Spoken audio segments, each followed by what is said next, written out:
So the next would be the Dr. Palaniyappan Memorial Oration by none other than Dr. Evita Fernandez.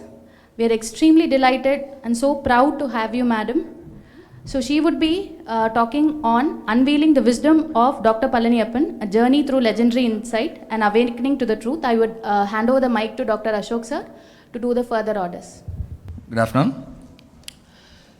So, the memorial oration is selected on Professor Dr. Palaniyappan.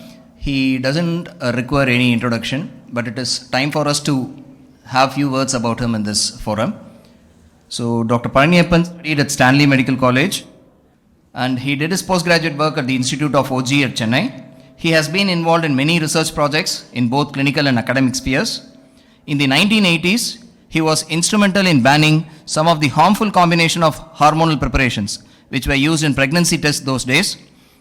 This resulted in babies being born with birth defects including absence of limbs.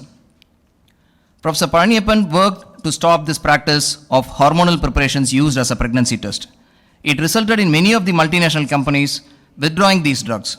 The government of India also banned these combinations. It made the news magazines to report as South Indian doctor roars against the MNC pharma companies. He was an ESCAP fellow, Economic and Social Commission for Asia and the Pacific, for the training in colposcopy and laparoscopy at Singapore. He was one of the first to take this training in Singapore from Professor S.S. Ratnam. He has performed thousands of sterilization procedures. His contribution to the voluntary sterilization and family planning earned him a well-deserved recognition not only in India, but also in countries like Singapore, Japan, Bangkok, Germany, and elsewhere. He has trained more than 200 doctors in the technique of laparoscopic sterilization. He wrote a book on laparoscopic sterilization in the early 1980s when the technique itself had just come to India. Realizing the agony of men and women who lose their children after being sterilized, Dr. Palaniyappan started the Microsurgical Recanalization Center for both men and women at Keelpark Medical College, Chennai. This center later became a center of excellence in microsurgery for recanalization and also a training center for doctors and paramedical personnel. To mention few of his achievements and contributions, he was awarded FAMS, Fellow of National Academy of Medical Sciences, an honor which very few OGCians are conferred with. In recognition of his academic excellence, the Royal College of Physicians and Surgeons of Glasgow also conferred a fellowship on him. He received the Dr. B.C. Roy Award in 1995 in recognition of his outstanding services in the field of socio-medical relief and establishment of medical organizations in India. He received the Padma Shri Award from the then President of India, Dr. APJ Abdul Kalam, in the year 2006. He was the President of FOGCE, President of National Association for Voluntary Sterilization and Family Welfare of India. He was the Director of Human Reproduction Research Center, ICMR at Chennai, and many. At the age of 75, he was Professor Emeritus of Dr. MGR Medical University, offering his consultancy to many national programs on safe motherhood, women empowerment, child health, occupational hazards, and other subjects. Establishing a memorial oration in honor of Dr. Palaniyappan, whose remarkable contributions to the society, particularly in the realm of OG, obstetrics and gynecology, would be a truly meaningful tribute. Now, I would like to call Dr. Aruna to mention few words about Dr. Evita. I'm very delighted to be here for the oration. We also have a message to tell that our marriage happened in front of the great Palaniyappan sir. He was the person who blessed us during the day. So, coming up to the oration, so it is a great honor and humility that I stand before you to speak about a remarkable individual whose unwavering dedication has transformed the landscape of maternal and child healthcare in our society. Dr. Evita Fernandez, we welcome you, ma'am. The chairperson and managing director of Fernandez Foundation is a visionary leader whose journey embodies compassion, innovation, and relentless pursuit of excellence. The Fernandez Hospital, a testament to Dr. Fernandez's enduring legacy, commenced his journey in 1948 as a humble two-bedded maternity clinic. Over the years, under her astute leadership, this institution has blossomed into a beacon of hope and healing, expanding to 3 hospitals, boasting a 320-bedded hospital, 2 outpatient clinics, and a school of nursing.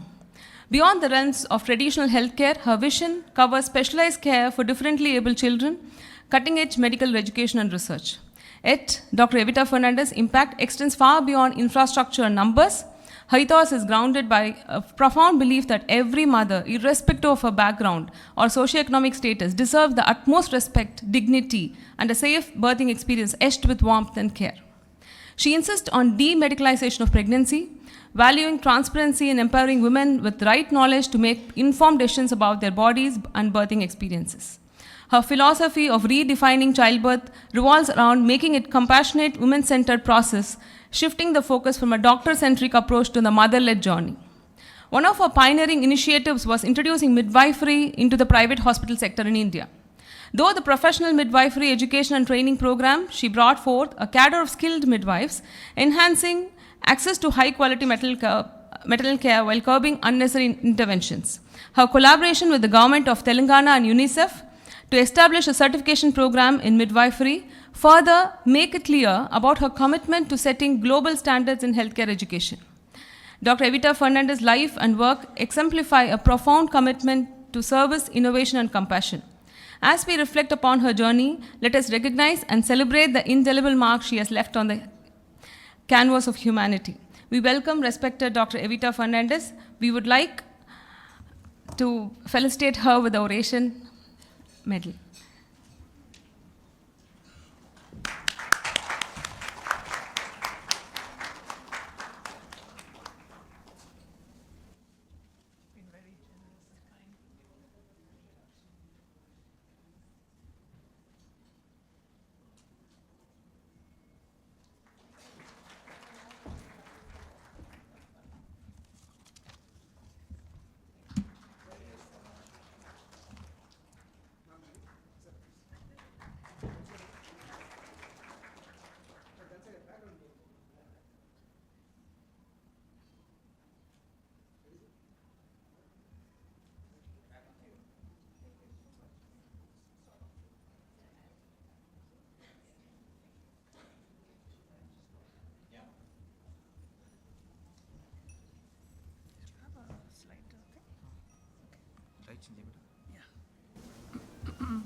Good afternoon, ladies and gentlemen. I must thank Aruna and Ashok for inviting me to deliver this oration. It was such an amazing life sketch of Dr. Palaniyappan, and it is an honor to be paying tribute to him today. I'm also in awe of all that's been happening from the time I've been here. I enjoyed hearing Nirmala and her colleague. I thought that was a lovely session. But Dr. Paul, you took me into a whole different world because I'm just an obstetrician, not a gynecologist. And so I was completely gobsmacked, first with your humility, your story, and the beautiful videos and innovation. You've touched so many lives, and it was such an honor for me to hear you today. Thank you for sharing your journey. Yeah. Well, ladies, when Aruna asked me, I said, what do you want me to talk about? She says, talk about your passion. Why are you doing what you're doing? So I'm going to try in the next 30 minutes to hopefully convince you in some way, but also bear with me, because I'm sure my colleagues who are closer to where I am in age will agree that as you grow older, there is a more and more need to be authentic and to speak from the heart and with conviction, because now there is no need for any frills. So without waiting, I'm going to see, where do I go? Yeah. So I chose the title because it really, for me, was an awakening to the truth. And the truth is not always great.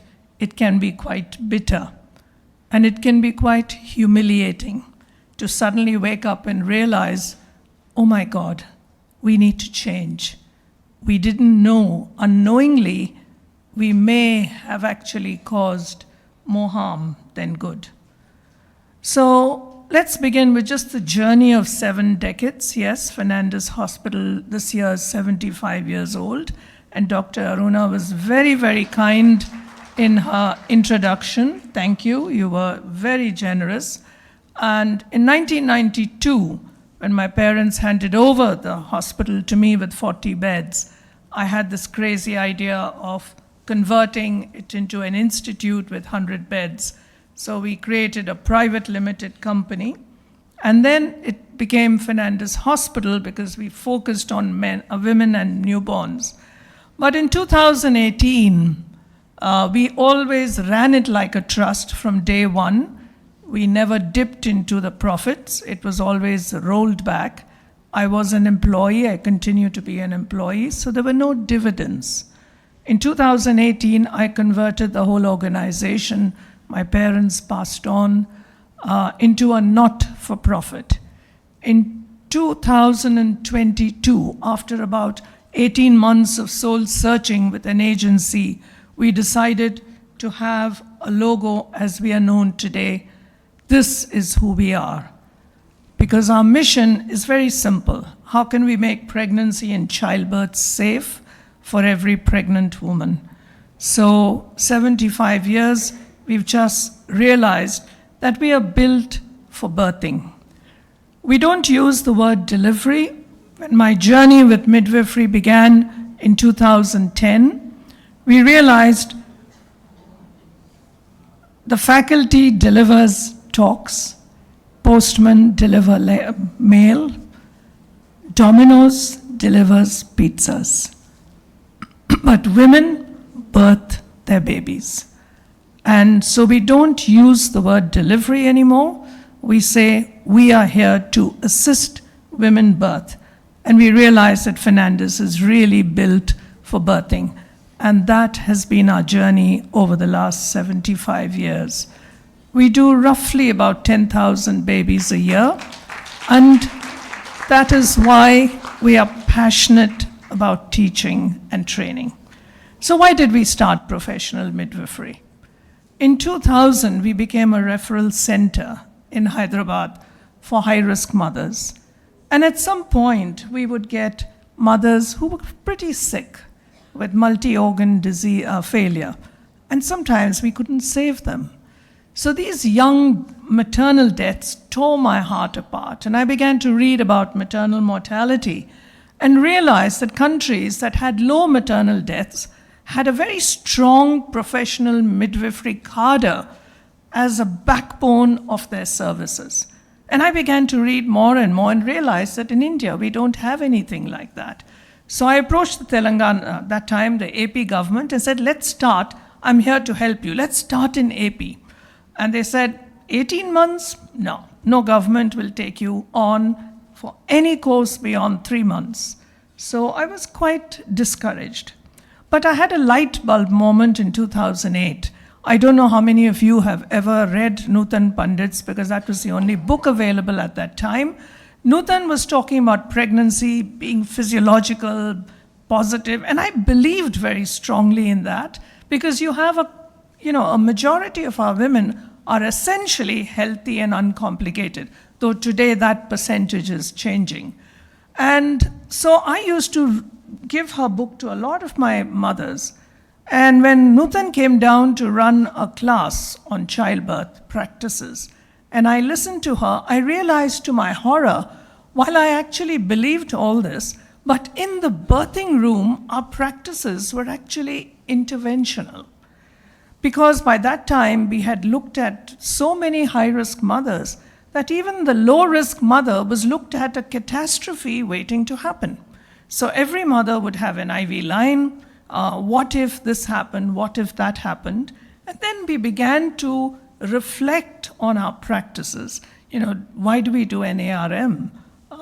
Do we have to give Synto to every mother? Why do we induce? And so my journey of introspection led me to say, we need to start midwifery. And when the stars get aligned, out of the sky came Andy Beckingham, and he heard about this, and he says, Evita, I'll give you 1 year of my life. Just house me and feed me only on condition you don't pay me salary, but I will help you write a curriculum for midwifery. Now, if that is not God designed, I don't know what is. Sadly, Andy passed away this September. So significant changes happened in 2011. By that time, the first hospital was splitting because we were overflowing. We were doing about 6,000 babies in a year. And we felt the need to build a second hospital dedicated to high-risk mothers. So at that time, that got commissioned, and the flagship hospital began to accept all our low-risk mothers who were coming to us for generations. A midwife is an expert of normality, and a professional midwife is trained to look after uncomplicated, healthy mothers. So the flagship hospital was fertile ground to launch our program in-house.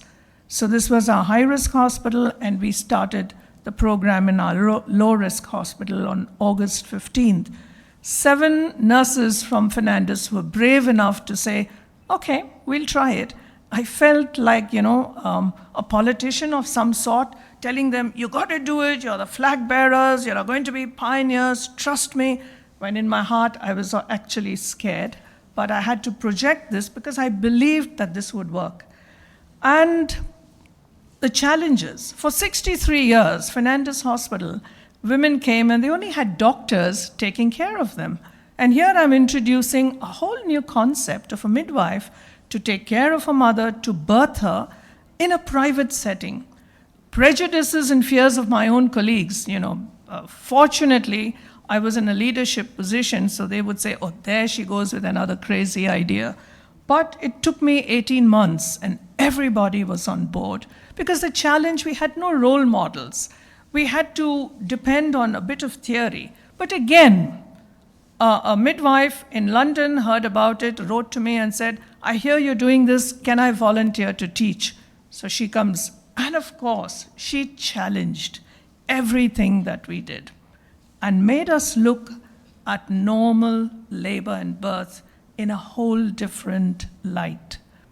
Because how many of us really have watched an undisturbed birth, where a woman is left alone, quiet, no shouting, just a calm atmosphere, gets into positions of her choice? That was transforming. It was a whole new experience. So just to tell you what was the impact of having midwives in Fernandez, we introduced it in 2011.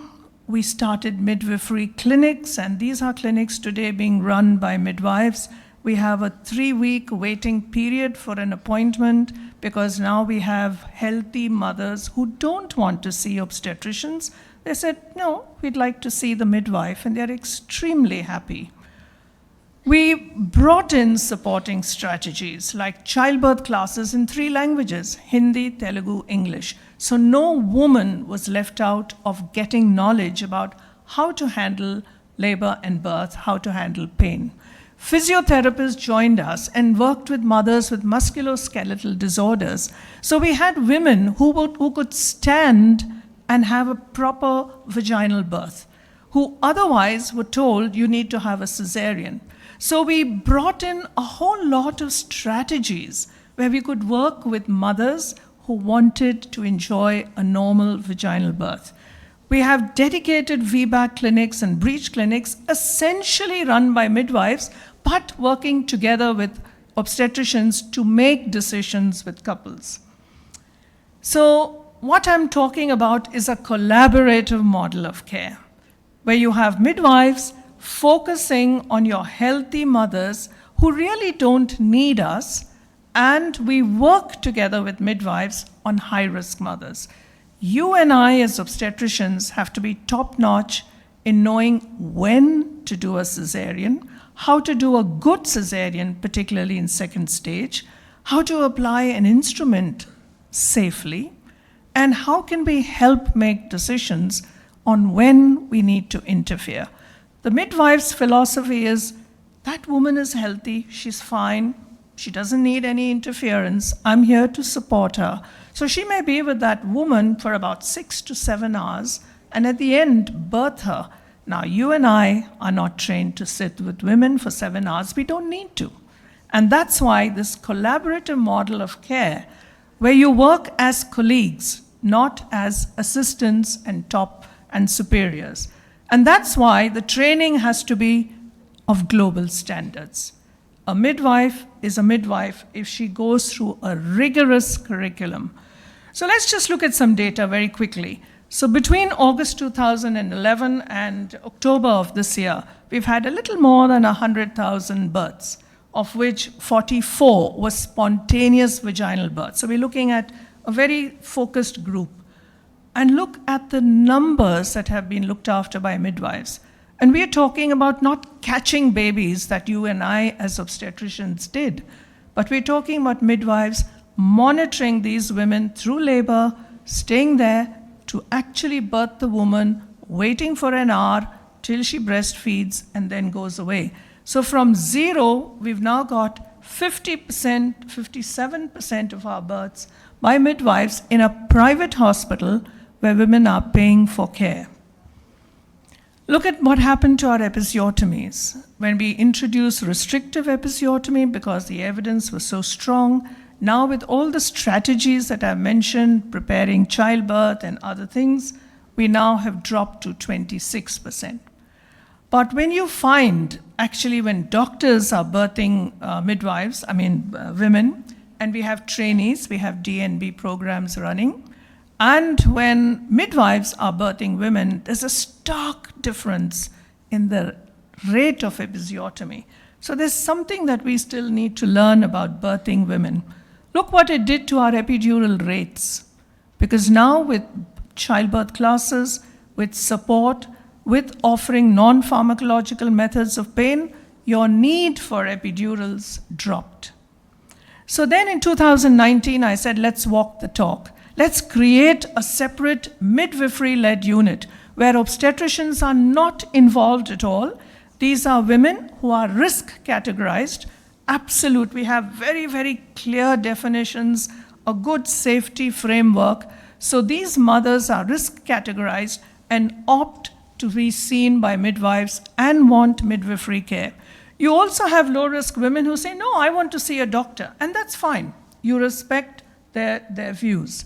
So with COVID coming in between and everything, we started picking up in 2022.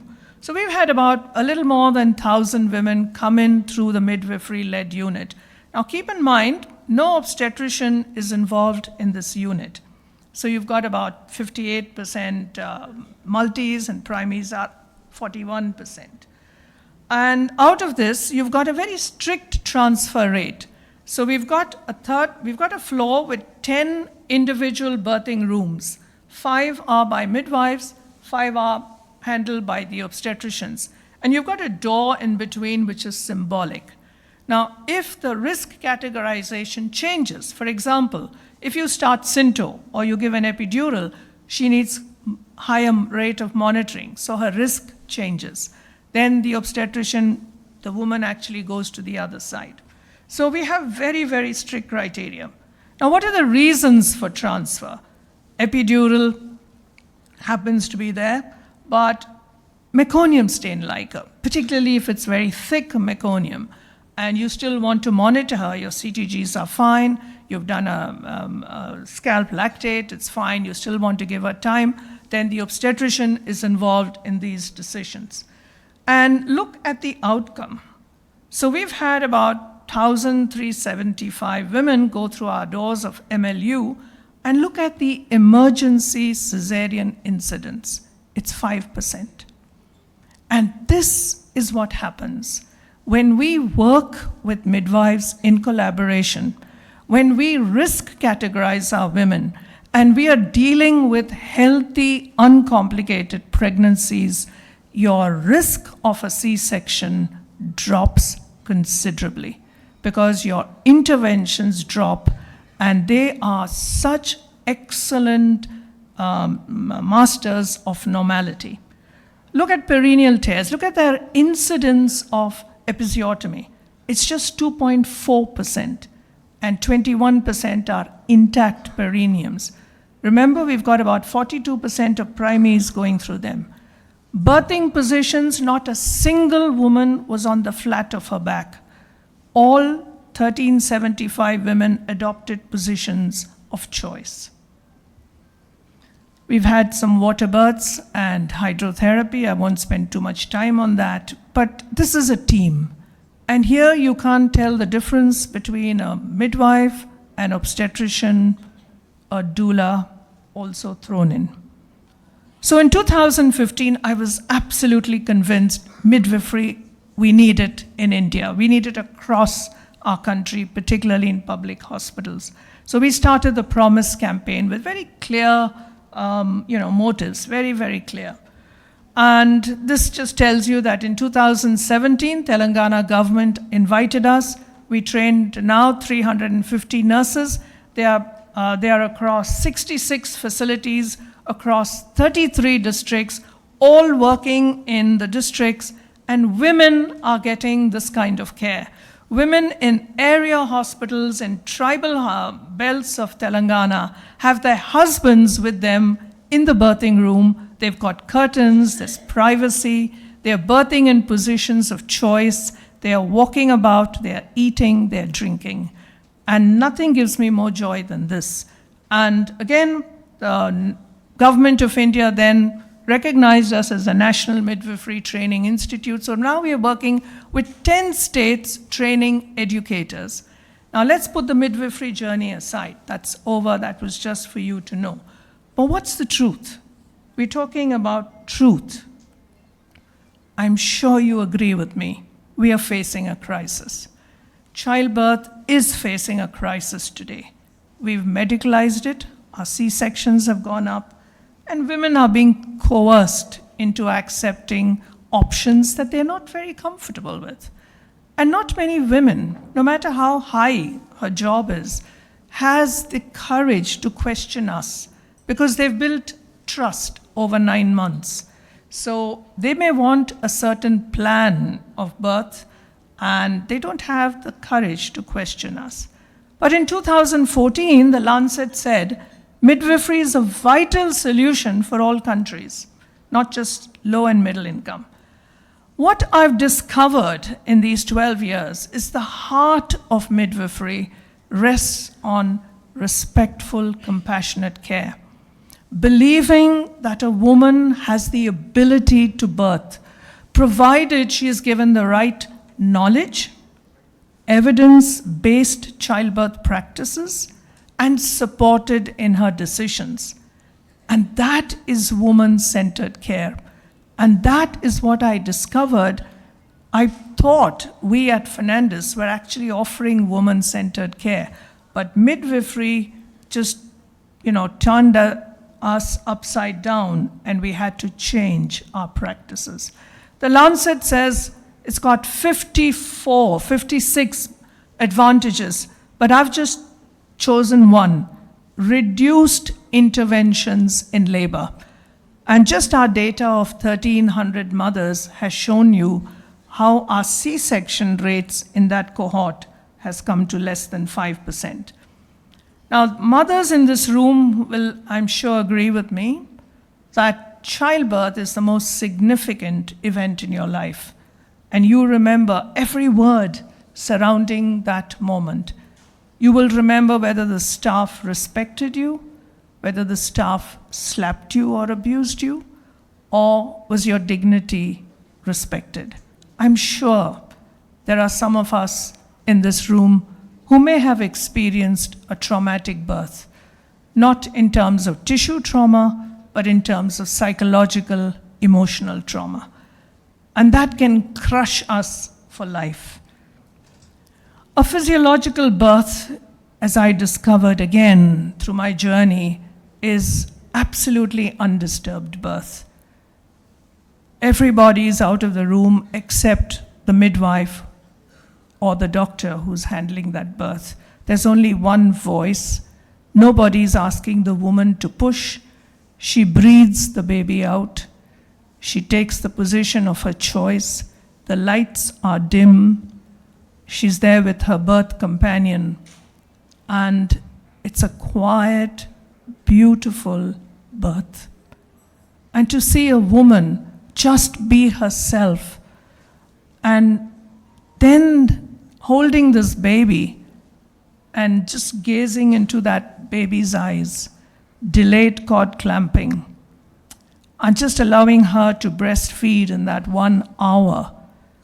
You've given the best gift to that woman, because she's now starts her journey with excellent maternal-infant bonding and confident, because she says, I've done it. I've been able to do it. And WHO in 2016 said all women have a right to this positive birth experience. And what are they talking about? Respect and dignity, a companion of choice, clear communication. Pain relief, not giving pain relief is such a basic violation of human rights. So this large study in Australia, 8,000 women responded to a questionnaire saying in the last 5 years, if you've birthed in Australia, did you suffer any obstetric violence and trauma? 1 in 3 in a country like Australia experienced trauma, where they were totally abused in some sense or the other. And 1 in 10 experienced obstetric violence. So why is birth experience so important?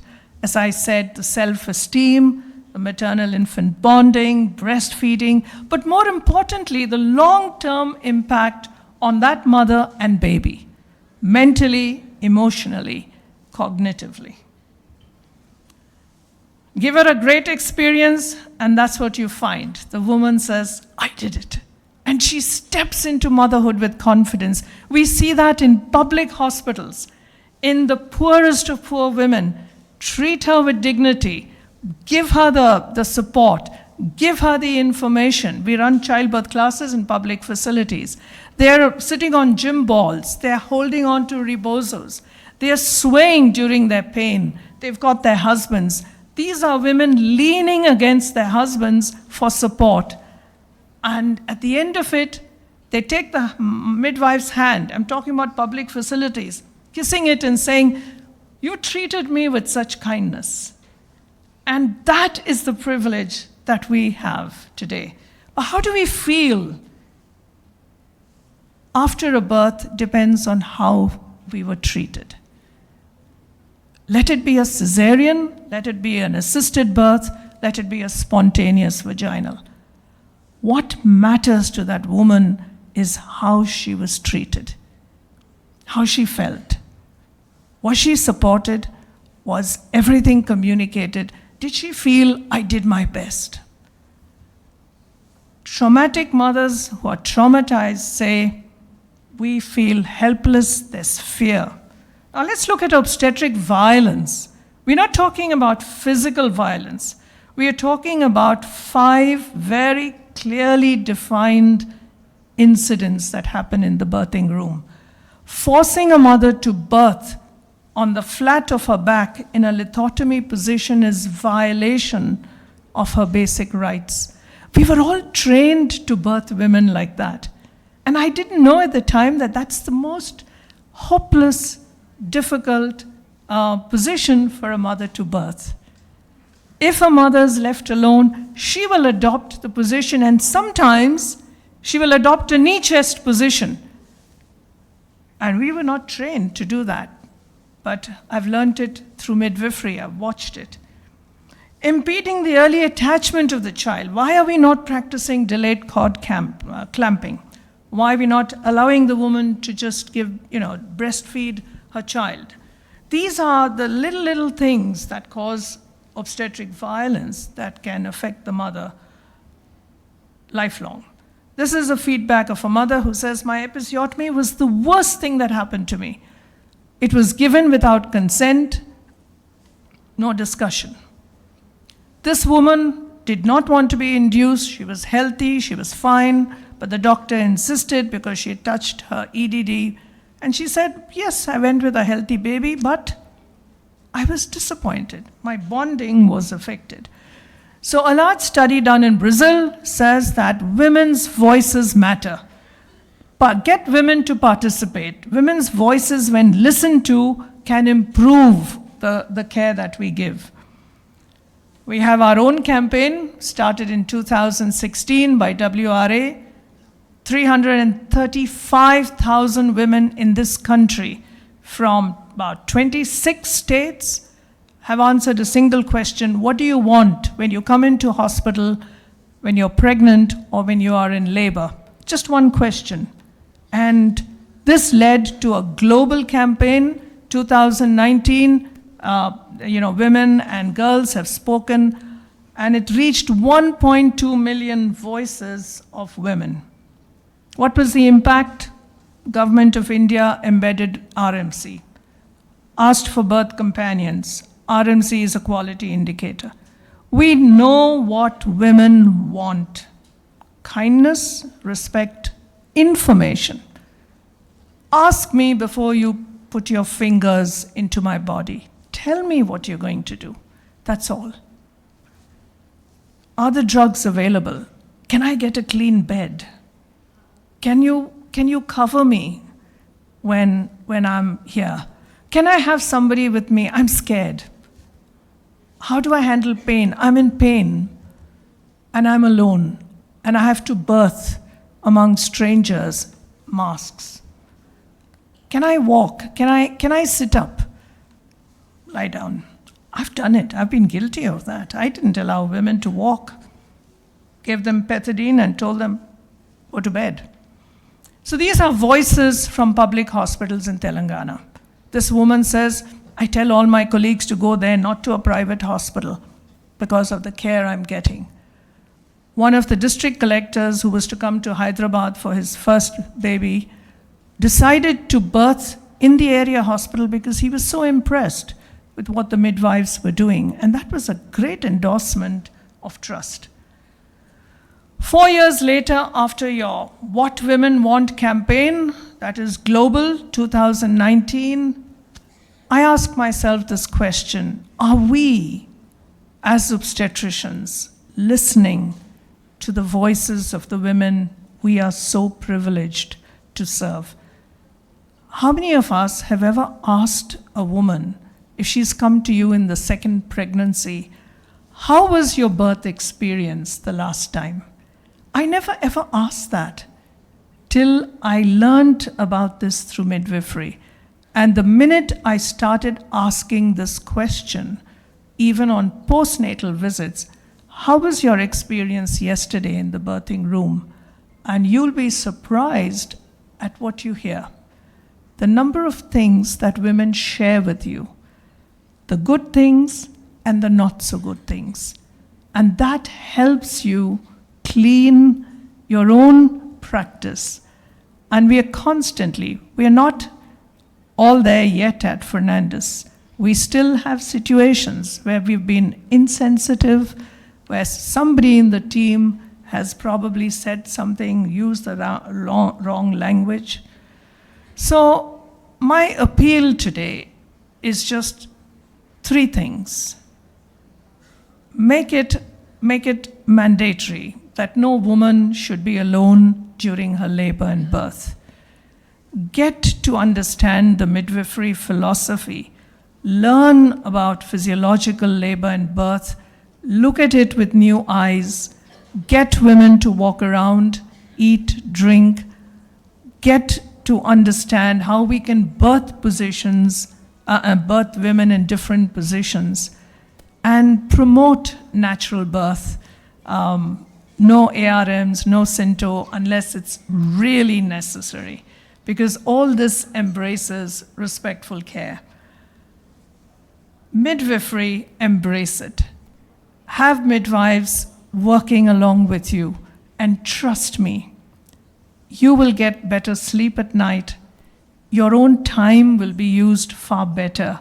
You will focus on the patients who really need your expertise, and I'm sure it'll also increase the number of patients.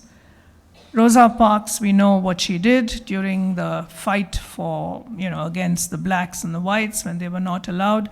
She was a woman of great courage, and I think this is what I would like to end with. To bring about change, we mustn't be afraid to take that first step. I know that when I took that first step into the unknown, it opened up a whole different world. And that's why I'm spending the rest of my professional life advocating for respectful care, for midwifery collaborative work. Thank you. We are really honored by your passion and your leadership skills and the way that you have carried out the journey of your life, madam.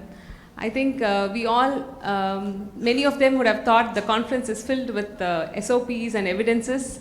And I really feel there are 50% of the doctors over here who might not feel midwifery is good, and 50% thinking that it is good. So we will delve into it and see how it's going to be. But we wanted you to reach more and more heights, and we wish you to your dream to come true in your future. Thank you for the oration. Thank you. Thank you so much, madam.